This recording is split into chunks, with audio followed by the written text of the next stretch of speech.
how are you? So, in our previous lecture, we were discussing about the topic collision. हमने discuss किया था कि collision means simply the interaction between the bodies. हमने discuss किया था different types of collision, जिसके अंदर हमने mainly तीन टाइप का collision डिस्कस किया था. The first one was the elastic collision, second is the inelastic, and the third one is the perfectly inelastic. हमने डिस्कस किया था कि दो पैरामीटर्स मेनली इसके अंदर यूटिलाइज होते हैं. One is the linear momentum and second is the kinetic energy. In the case of the elastic collision, both the parameters are conserved. मतलब, in the case of the elastic collision, linear momentum is conserved as well as the kinetic energy is conserved, and based on that one, we have discussed the very first topic, जिसके अंदर हमने बहुत सारे cases भी use करे. The first topic was the elastic collision in 1D, one dimension में हमने पढ़ा, हमने linear momentum को conserve करा, हमने kinetic energy को conserve करा, and based on this one हमने वेलोसिटीज फाइंड आउट करी कि आफ्टर कोलिजन बॉडीज की फाइनल वेलोसिटीज क्या होती है. बेस्ड ऑन दैट वन हमने बहुत सारे केसेस डिस्कस करे. सो आज का टॉपिक है बेटा elastic collision in 2D. 1D we have done. Move on to the next one, that is elastic collision in 2D. So in this topic we have to use the two axes. Definitely this is the 2D motion. So look at the board very carefully. Easy है बेटा, तो ध्यान से clear करते हैं इसको. So suppose there is a body A जिसका मास m1 है, is moving with the initial velocity u1. एक बॉडी है जिसका मास m1 है, u1 initial velocity से मूव कर रही है. Once again, there is a body A having the mass m1 moving with the initial velocity u1. It will collide with the another body that is B that is having the mass m2 which is initially at rest. मतलब एक ball है, एक body है m2 rest में है, और एक body m1 जो है वो आती है with the velocity u1, initial velocity u1, और उसके साथ स्ट्राइक करती है. After colliding the two bodies are moving in this manner. एक बॉडी इस वे में चली जाती है बेटा, और एक बॉडी इस वे में मूव कर जाती है. आपने जस्ट लाइक अ बिलियर्ड बॉल्स देखी हुई है, तो in that snooker game also अगर हम एक बॉल रेस्ट में है, दूसरी बॉल को हिट करती है, then the two balls move apart, move in this manner. So in this way दोनों बॉडीज मूव कर जाती है. This is the body A having the mass m1. This is the body B having the mass m2. Definitely सबको पता है जब वो collide कर जाएंगी आफ्टर collision उनकी velocities will change from v1 and v2. पहले initially इसकी velocity u1 है बेटा, definitely इसकी initial velocity 0 थी, and after collision their velocity changes to v1 and v2. I think it's clear to you now. Look at the first body. Can we say that this first body's pose is making an angle θ1 with the x-axis. This is the x-axis. Clear? अगर इस mass into velocity, can I call it as a momentum? अगर मैं इस momentum के components की बात करूं, can we say that आपको पता है बेटा जिस axis के अंदर angle है, जिस axis के साथ angle है, that component is, ऐसे लिख दूं बेटा, this component is cos component. So can I write it as this is m1 v1 cos θ1? I think it's clear to you. m1 v1 stands for the momentum. आप इसको direct p भी लिख सकते हो, p1 लिख सकते हो. इस एक्सिस के साथ एंगल था तो मैंने इसको लिख दिया m1 v1 cos θ1, और आई थिंक ये सबको क्लियर है, m1 v1 sin θ1. मतलब एक बॉडी जो है एट एन एंगल मूव करी बेटा, let it making an angle θ1. तो इस θ1 के बेस पर मैंने इसको दो एक्सिस में, दो पार्ट्स में रिजॉल्व करा. One is m1 v1 cos θ1 and second is m1 v1 sin θ1. Similarly the another one. Suppose the second body is deflecting at an angle of θ2. Again I have to resolve this component also, this parameter also. उसको भी हम दो part में resolve करते हैं. Check it out. Can we say that this is m2 v2 making an angle θ2? So can we say that इसमें भी जिस एक्सिस के साथ एंगल है, that component is m1 m2 v2 cos θ2, and this is m2 v2 sin θ2. So I think the diagram part is clear to all of you. So once again, there is a body having the mass m1 moving with the initial velocity u1, collide with another body that is B having the mass m2 which is initially at rest. जब ये body strike करती है, then the two bodies will move in this manner. They move at an angle. One is θ1, second is θ2. हमने इस momentum को m1 into v1 that is momentum p1 लिख सकते हो. उसको दो पार्ट्स में रिजॉल्व करा. One is cos component, second is sin component. Similar in this case also, हमने इसको फिर रिजॉल्व करें the two components. One is cos component and second is the sin component. I think this part is clear to you. अगर आपने critical term लिखनी है तो आप डायग्राम को देखकर आराम से लिख सकते हो. Consider two bodies. The first body is having the mass m1. moving with the initial velocity u1 collide with second body having the mass m2 which is initially at rest. After collision, the bodies move at an angles theta1 and theta2, resolve it into the two components, one along the x-axis, second along the y-axis. तो बेटा diagram को देखकर आपने initial जो consideration वाला part होता है, critical part होता है, वो आप इजीली लिख सकते हो. सो आई डोंट थिंक सो कि उसमें किसी को प्रॉब्लम होनी चाहिए. So that's for the initial part. Now, as it is an elastic collision, we have already discussed. This is the elastic collision in 2D. But I have elastic collision, और आप सबको पता है when I'm talking about the elastic collision, तो दो parameter conserve रहते हैं. One is the linear momentum and second is the kinetic energy. So यहां पर हमें क्या करना है? Here we have the two axes. This is the x-axis. This is the बेटा x-axis and this is the y-axis. तो मतलब हमें यहां पर अब क्या करना है? अब हमें मोमेंटम को दोनों एक्सिस में शो करना है. दैट इज हम क्या लिखेंगे? According to conservation of momentum along x axis. पहले एक्स एक्सिस में मोमेंटम कंजर्व करेंगे बेटा, फिर हम वाई एक्सिस में मोमेंटम कंजर्व करेंगे. As we know, according to the conservation of momentum, the total momentum before is equal to total momentum after. तो बेटा सिर्फ अब एक्स एक्सिस को देखना है, y axis को छोड़ दो because I'm talking about the x axis only. So check it out. So पहले मुझे बताओगे what is the total momentum before collision along the x axis? Is it this one, that is m1 u1 plus m2 u2 is equal to, ये तो आ गया before. After में x axis में आपको दो मोमेंटम्स दिख रहे हैं, एक ये वाला बेटा, एक ये वाला. Can be said both are in the same direction और सेम डायरेक्शन में है वेक्टर. तो डेफिनेटली हमें उनको क्या करना है? ऐड करना है. So is it m1 v1 cos theta 1 and m2 v2 cos theta 2? This component is 0 क्योंकि u2 0 है. So can I say it is m1 u1 is equal to m1 v1 cos theta 1 plus m2 v2 cos theta 2, and that's about the conservation of momentum along the x-axis. I think the simplest one, सिर्फ आपने x-axis को देखना था. Total momentum before is equal to total momentum after. दोनों को मैंने conserve करा. So that's for the conservation of momentum along the x-axis. Now, conservation of momentum along the y-axis की बात करते हैं. Please listen very carefully. This part is important. It means the total linear momentum before collision along the y-axis is equal to total linear momentum after collision along the y-axis. Can we say that? पहले ध्यान से total momentum before collision check करो along the y-axis. Is it 0? Now tell me why it is 0. बेटा body तो x-axis में move कर रही है, ये बॉडी वैसे ही रेस्ट में है, ये बॉडी x-axis में मूव कर रही है. क्या ये बॉडी y-axis में जा रही है? अगर ये बॉडी y-axis में जा ही नहीं रही बेटा, तो इसका मोमेंटम बिफोर कोलिजन y-axis में डेफिनेटली नहीं होगा. सो दैट्स व्हाई ये बॉडी x-axis में चल रही है.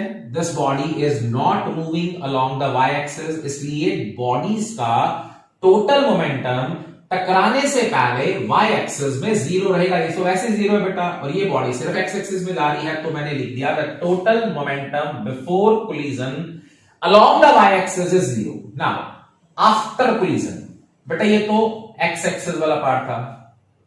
Is it the momentum of body after collision along the y axis? इसको मैं लिख सकता हूं m1 v1 sin theta 1, that is this one, minus this one. Why minus बेटा? आपको क्लियर हो रहा है, सबको दिख रहा है कि यहां पर axis, can be said that this is the positive Y axis and this is the minus Y axis. मतलब total momentum along the Y axis before collision 0 है, और आफ्टर कोलिजन में तो बेटा एक्स एक्सिस का पार्ट आ गया सारा. वाई एक्सिस में एक ये रहा, प्लस होना था, बट प्लस की जगह मैंने माइनस क्यों लगाया? Because the body is moving along the negative y axis. So from this one can I write it as m1 v1 sin theta 1 is equal to m2 v2 sin theta 2. So this is the conservation of momentum along the y-axis, the simplest one. बस ये वाला point clear कर लेना बेटा, क्योंकि body टकराने से पहले ना तो ये y-axis में जा रही है, और ये ऑटोमेटिकली रेस्ट, पहले से रेस्ट में है. So that's why the total momentum along the y-axis before collision is 0, और after collision एक बॉडी ऊपर गई, एक बॉडी नीचे गई. आल्दो हमें इसको ऐड करना था, बट ये माइनस वाई एक्सिस में है, that's why I am taking the negative sign. So मैंने यहां पर कंजर्वेशन ऑफ मोमेंटम शो कर दिया, एक्स एक्सिस में भी और वाई एक्सिस के अंदर भी. Clear? Momentum is a vector quantity, से हमने दो पार्ट में रिजॉल्व कर लिया था, this one and this one. अब मुझे करना है conservation of energy. Now the second one is a conservation of kinetic energy. Clear? Now it means the total kinetic energy before collision is equal to total kinetic energy after collision. What is the total kinetic energy before collision? इसके लिए लिख सकता हूं m1 half m1 u1 square plus 0 y0 because the velocity is 0, and after collision the velocities are, is it half m1 v1 square plus half m2 v2 square? Beta, definitely kinetic energy. The energy is a scalar quantity, that's why I'm not resolving that one. Momentum is a vector, तो उसको हमने दो part में resolve कर लिया था, that's why in this case ऐसा नहीं होगा। तो हाफ कॉमन ले लेना, सब में से कैंसिल कर देना, so final answer is half m1 u1 square is equal to m1 v1 square plus m2 v2 square, and that's how the topic elastic collision in 2D। तो मैंने क्या करा, मैंने कंजर्वेशन ऑफ मोमेंटम भी show करा, but momentum vector quantity था, that's why उसको हमने दो कंपोनेंट में रिजॉल्व करा। तो हमने कंजर्व करा momentum along the x axis and along the Y axis. Energy is a scalar quantity, तो उसको रिजॉल्व नहीं करना है, दैट्स व्हाई उसको डायरेक्ट हमने यूटिलाइज करा। That is the total kinetic energy before collision is equal to total kinetic energy after collision, and that's how the topic elastic collision in 2D। I think the topic is clear to you, easy है बेटा। सो मैंने आपको बताया था तीन topics हैं बेटा। पहला टॉपिक था elastic collision in 1D, we have done. Second topic ये वाला बेटा, that is the elastic collision in 2D, complete हो चुका है बेटा। Now move on to the third topic, that's very important one from the examination point of view बेटा। 1D motion बहुत important है, और जो अब पढ़ने जा रहे हैं that is a perfectly in elastic collision, that's again a very important one. तो पहले जल्दी से रिकॉल करवा दूं, परफेक्टली इन इलास्टिक कोलिजन क्या होता था, हमने पढ़ा था कि in the case of the perfectly in elastic collision, दो बॉडीज आफ्टर कोलिजन स्टक कर जाती हैं, एक दूसरे के साथ अटैच हो जाती हैं, and then start moving with the combined velocity. याद करो मैंने बताया था, एक रोलर है, एक पर्सन आता है भाग के और उसके ऊपर जंप करता है, and after that both will start moving with the same velocity. इसको हम कंबाइंड वेलोसिटी भी बोलते हैं। In the case of a perfectly inelastic collision, there is a loss of kinetic energy. Definitely एक पर्सन भाग के आ रहा है, जब वो रोलर के ऊपर जंप करेगा तो उसकी मोमेंटम का कुछ पार्ट ट्रांसफर हो जाएगा उस स्टेशनरी बॉडी के ऊपर, and as a result velocity में थोड़ा सा चेंज आएगा, रिड्यूस होगा, डेफिनेटली वेलोसिटी रिड्यूस होगी। और अगर वेलोसिटी रिड्यूस हो रही है तो can I say that there is a loss of kinetic energy also. So in this topic हमें यही सारा सेम कॉन्सेप्ट यूज करना है। एक चीज मैंने और तुम्हें बताई थी कि when we are talking about any kind of collision, तो एक चीज हमेशा कंजर्व रहती है, और वो होता है linear momentum. Although kinetic energy और total energy is not conserve in this one, but can I say that the linear momentum is always conserve here. So look at the board very carefully, and this topic is once again is a very very important topic. So check it out. In this case there is a body A having mass m1 moving with the initial velocity u1. Clear? There is another body that is B having mass m2 which is initially at rest. This is the concept of the before collision. After collision ये इसके साथ strike करती है, and after collision क्या हो गया, ये दोनों bodies stuck कर गई, attach हो गई। The two bodies stuck with each other and start moving with the combined velocity. ये है कॉन्सेप्ट इन इलास्टिक कोलिजन का। Once again there is a body which is at rest, another body which is moving, this body collide with this body, this is the concept of the before collision, and after collision the two bodies stuck with each other and start moving with the combined velocity. और हमें find out करना है कि इस case पे इस body की kinetic energy के अंदर क्या लॉस होगा। So check it out.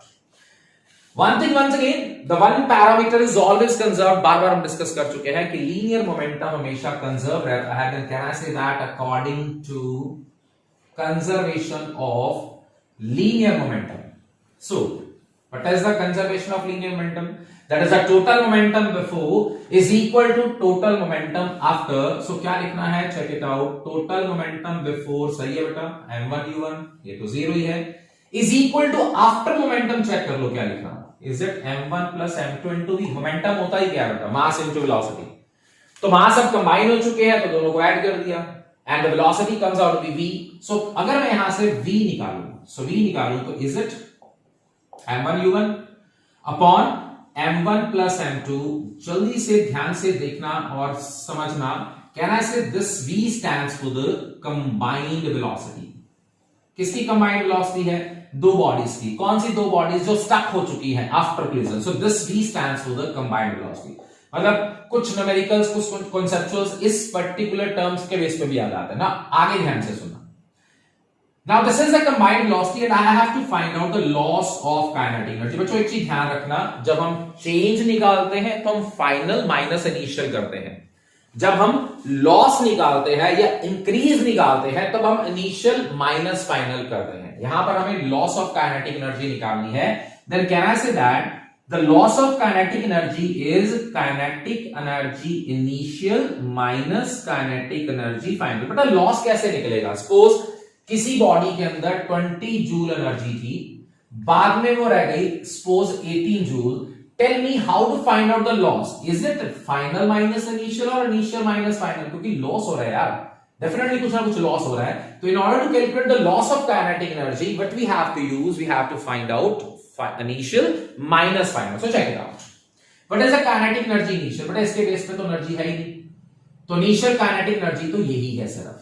तो can I write it as it is half m1 u1 square? Clear है? Minus what is kinetic energy final? kinetic energy final का फॉर्मूला क्या मैं लिख सकता हूं? half m1 plus m2 into v square. I think किसी को problem नहीं होनी चाहिए इसमें. So this is initial kinetic energy. This is the final kinetic energy. अब आपको सिंपली इसको सॉल्व करना है in order to get that answer. So check it out. कैसे करना है? हम पहले बता दो जल्दी से v क्या था बेटा? Can I say the v stands for combined velocity, जिसकी वैल्यू हमने निकाल रखी है. So I'm going to put the value of v here. ये जो combined velocity है जो मैंने निकाल रखी है, I'm going to put the velocity v here in order to get the loss of kinetic energy. So check it out. Steps please check करना ध्यान से. Loss of kinetic energy.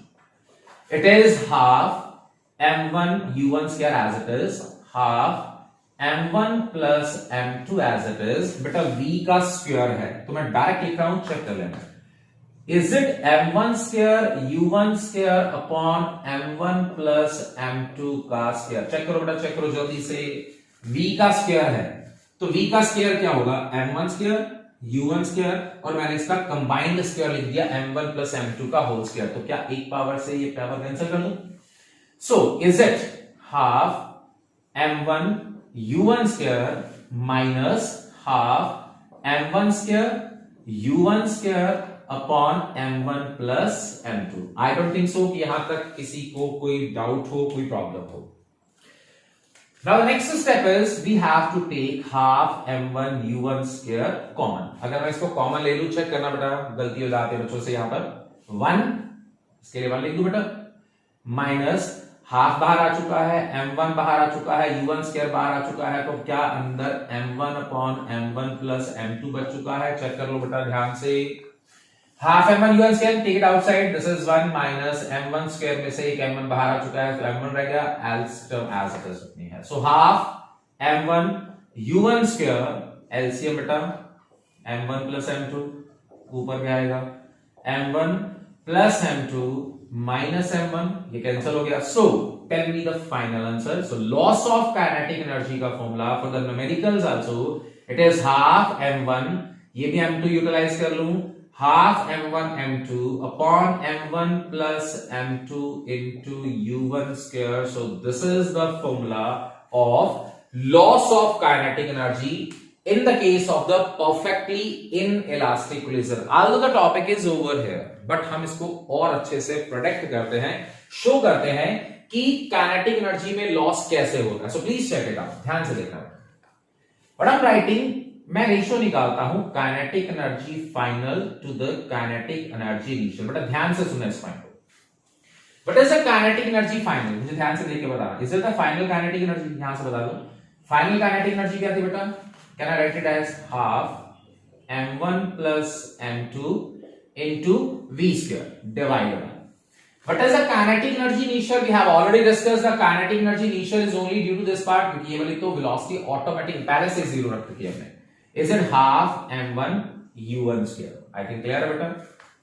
Is it half, check करना बेटा ये step सारे, m1 plus m2, फिर v का square आ गया बेटा, v ये रहा, फिर v का स्क्वायर लिख रहा हूं, क्या लिखना है, check it out, again m1 square u1 square, बेटा देखो यहां पर भी लिखा था मैंने, चेक कर लो, यही यहां पर भी लिखा था, सेम लिख रहा हूं, m1 square u1 square upon m1 plus m2 का whole square as it is, divide by, बेटा मैंने v कंबाइंड वेलोसिटी की वैल्यू पुट कर दी, उसका स्क्वायर था लिख दिया, divide by half m1 u1 square, चेक करो क्या क्या टर्म कैंसिल हो गई, एक तो पावर कैंसिल हो रही है, हाफ कैंसिल हो गया, एक m1 पावर कैंसिल होगी, एक u1 स्क्वायर कैंसिल हो गया, तो tell me the answer, is it kinetic energy final to the kinetic energy initial is equal to, check it out, is it m1 upon m1 plus m2, please ध्यान से सुनना, आप m1 और m2 की कोई भी वैल्यू सोचो, उसको यहां पर पुट करके देखो,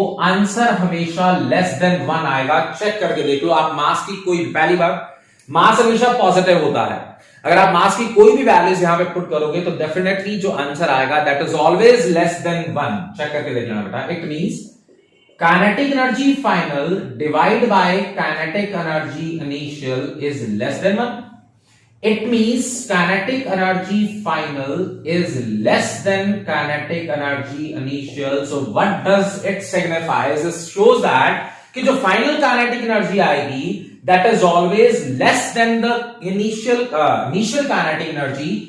अगर final kinetic energy initial kinetic energy से कम है then can I say that there is a loss of kinetic energy, और यही टॉपिक का पार्ट था बेटा कि in the case of perfectly inelastic collision, the two bodies after collision stuck with each other and start moving with the combined velocity जो हमने find out करी, and due to that combined velocity, क्योंकि इसने अपना कुछ momentum transfer कर दिया, इसलिए जो टोटल काइनेटिक एनर्जी आएगी, जो फाइनल काइनेटिक एनर्जी आएगी that is always less than 1, जो हमने यहां पर शो भी कर दिया, it shows that there is a loss of kinetic energy during the perfectly inelastic collision. So beta that's about the three very important topics जो हमने complete कर लिए बेटा. Once again the first topic was the elastic collision in 1D we have done, then the elastic collision in 2D, and this third one that is called as a perfectly inelastic collision. Once again in this type of, this is the formula for the numericals, और अगर आपने prove करना है कि there is a loss of kinetic energy, then you have to prove this part also, and that's about the three types of collision, 1D, 2D and the perfectly inelastic collision. Now discuss the few cases of coefficient of restitution. याद होगा बेटा सबको coefficient of restitution हमने discuss किया था in the topic elastic collision in 1D. So now I'm using that result of coefficient of restitution, उसके base पे बेटा कुछ केसेस आते हैं, बहुत इंपॉर्टेंट पार्ट है, सो चेक करना बेटा. So at first coefficient of restitution का बेटा हमने फॉर्मूला ड्राइव करा था v2 minus v1 upon u1 minus u2, check it out in the topic elastic collision in 1D. उसके अंदर हमने इसको टॉपिक को फाइंड आउट करा था, जिसमें हमने कोएफिशिएंट ऑफ रेस्टिट्यूशन लिखा था, it is the ratio of the relative velocity of separation to the relative velocity of approach. ये वाला टर्म हमने ऑलरेडी ड्राइव कर रखी है in the topic elastic collision in 1D. Now based on this one there are the 4 sub cases, बहुत important part है, so please ध्यान से सुनना. सबसे पहला केस आता है कि परफेक्टली इलास्टिक कोलिजन में क्या होता है. In the case of the perfectly elastic collision के अंदर याद रखना बेटा, इन the case of the perfectly elastic collision इस E की वैल्यू 1 होती है. Once again conceptuals के अंदर आता है, what is the result of the perfectly elastic collision. बेटा ध्यान से देखना, इलास्टिक है बेटा, इलास्टिक कोलिजन के अंदर E की वैल्यू 1 होती है. So if I put the value of E as 1 is equal to v2 minus v1 upon u1 minus u2. It means u1 minus u2 is equal to v2 minus v1. Can I say that? पहले भी पढ़ा था बेटा. This is the relative velocity of approach, मतलब इस velocity से bodies approach करती हैं, is equal to relative velocity of separation, मतलब इस velocity से body separate होती है. So in the case of the perfectly inelastic collision, अगर कोई भी collision perfectly elastic है तो जितना body का relative velocity of जो approach होगी बेटा, that is always equal to the relative velocity of separation. ध्यान रखना बेटा इस पॉइंट का. Then move on to the next one, that is the inelastic collision. In the case of inelastic collision, ध्यान रखना बेटा E की वैल्यू लेस देन 1 होती है. जैसे परफेक्टली इलास्टिक के अंदर E1 होता है. inelastic collision, it is a simple inelastic collision, not the perfectly, वो अगला केस बनेगा. In the case of inelastic collision, E की वैल्यू लेस देन 1 होती है. इसका मतलब V2 minus V1 upon U1 minus U2 is less than 1. What does it mean? It means V2 minus V1 is less than U1 minus U2. What does it mean? That is relative velocity of separation. बेटा ये points ध्यान में रखने हैं, objective के अंदर भी, कॉन्सेप्चुअल्स के अंदर भी आपको यूटिलाइज करने हैं. Is less than relative velocity of approach. Just like पिछले केस में क्या था कि relative velocity of approach और relative velocity of separation दोनों इक्वल होते हैं, but not in this case. अगर कोई कोलिजन इनइलास्टिक है तो वहां पर रिलेटिव वेलोसिटी ऑफ जो सेपरेशन होगा वो लेस देन होगा रिलेटिव वेलोसिटी ऑफ अप्रोच की. देन थर्ड बात करते हैं परफेक्टली इनइलास्टिक. तो आपको ये चेक करना है कि वो इनइलास्टिक है या परफेक्टली इनइलास्टिक कोलिजन है. अब यहां पर भी बेटा ध्यान से देखना, अगर कोई परफेक्टली इनइलास्टिक कोलिजन होता है तो उसमें E की वैल्यू 0 होती है. परफेक्टली इलास्टिक और परफेक्टली इनइलास्टिक में बच्चे थोड़ा सा कंफ्यूज रहते हैं. तो when the collision is the perfectly elastic then E1, when it is perfectly inelastic then it is E0. so check करो, अगर E की वैल्यू 0 पुट कर दें, 0 is equal to V2 minus V1 upon U1 minus U2, cross multiply 0 आएगा. Is it V2 minus V1 is equal to 0? It implies V2 is equal to V1. What does it mean? अगर कोई collision perfectly inelastic है जहां पर E की value 0 हो जाएगी, can we say that, अभी अपन ने क्या पढ़ा था पिछले टॉपिक में, कि in the case of the perfectly inelastic collision the two bodies after collision stuck with each other and start moving with the combined velocity. अगर मैं यहां पर दो बॉडीज की बात करूं, एक बॉडी की फाइनल वेलोसिटी है V1, दूसरी बॉडी की फाइनल वेलोसिटी है V1, तो आंसर क्या आया कि दोनों की फाइनल वेलोसिटी सेम होती है. और कैन आई से दैट कि दोनों बॉडीज कंबाइंड वेलोसिटी से मूव करती हैं, जो पार्ट हमने इससे पहले वाले टॉपिक में डिस्कस करा कि in the case of perfectly inelastic collision two bodies stuck with each other and then start moving with the combined velocity and that's what the result. एक लास्ट एक एक्स्ट्रा टर्म आती है super elastic collision.